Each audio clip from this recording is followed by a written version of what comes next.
మనందరం ఒక నిర్ణయం తీసుకోవాలి. పండ్లున్న చెట్టుకి రాళ్ళు వేస్తారంట.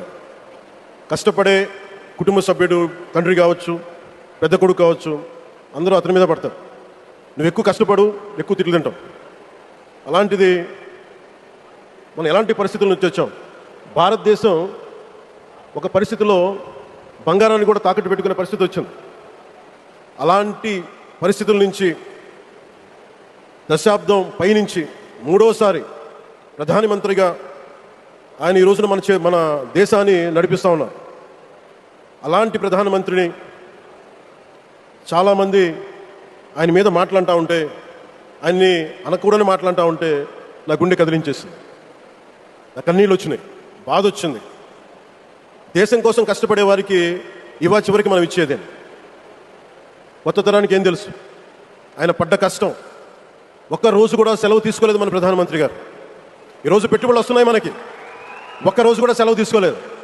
శత్రు దేశాలు, మన అభివృద్ధికి ఈర్ష్యపడే పశ్చిమ దేశాలు, వీటన్నిటినీ తట్టుకొని ఒకవైపు విదేశాల్లో ఉండే శత్రువులతో పోరాడాలి, దేశాన్ని అభివృద్ధి పదంలో తీసుకెళ్దామంటే అంతర్గత శత్రువులతో పోరాడాలి. అలాంటి వ్యక్తికి మనం ఇవ్వగలిగేది కేవలం మేమున్నాం మీ వెంట, మీ మీద మాట పడితే అది మా మీద పడ్డట్టే, అదే మనం వారికి ఇవ్వాల్సింది.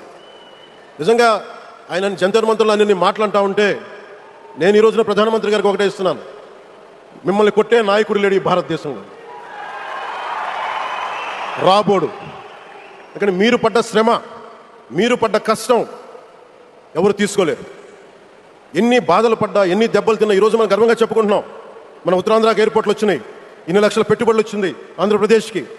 కానీ ఇవన్నీ తట్టుకొని చేయాలి అంటే 144 కోట్ల తాలూకు ప్రజల ఆకాంక్షల్ని ఎంతోమంది వెనక్కి లాగుతున్నా, ఒకళ్ళు ముందుకు తీసుకెళ్లాలంటే ఎంతమంది తిడుతున్నా, విమర్శిస్తున్నా తీసుకెళ్తున్నారంటే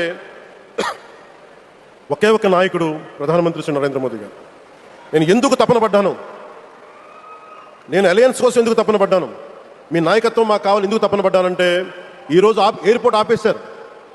ఒక చిన్నపాటి ఎర్ర బస్సు కూడా రాని చోట ఎయిర్పోర్ట్ అవసరం లేదన్న వ్యక్తులకి సమాధానం ఇదే.